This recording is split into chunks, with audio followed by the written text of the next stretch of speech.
welcome back to my YouTube channel. It's me again, Sas Kabungkal. At kung ikaw ay bago pa lamang sa aking channel, don't forget to click the subscribe button, click the bell, and like and comment and share para updated ka po sa aking mga susunod na videos.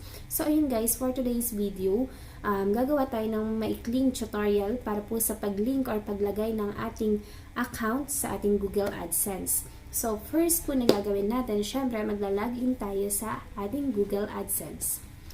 Next step po is kung nakikita nyo tong tatlong line na malapit sa Google AdSense, click nyo lang po yan, lalabas po ang payments. Pag nahanap nyo ang payments, click nyo ang payments, ito, and then lalabas po dyan ang manage payment method. Manage payment method. Yan. Pag after po nyan is na-click nyo ang manage payment method, lalabas naman po ang add payment method. Ito.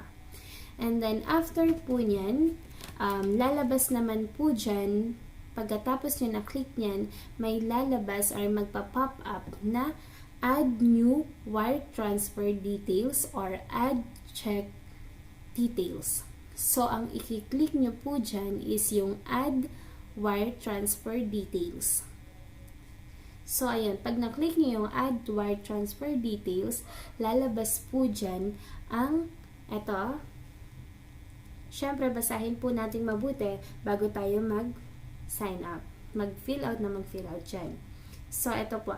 Ang lalabas dyan, sinulat ko lang siya kasi wala akong isang gadgets para mapanakita. Ang lalabas po dyan is to receive payouts by bank transfer, contact your bank for exchange rates and fees. And bank must located in Philippines and US dollar currency. So, yun po yung nakalagay dyan. After po nyan, kailangan nyo po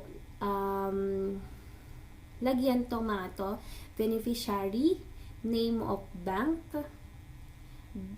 name of bank account, bank name, SWIFT, account number, and retype account number.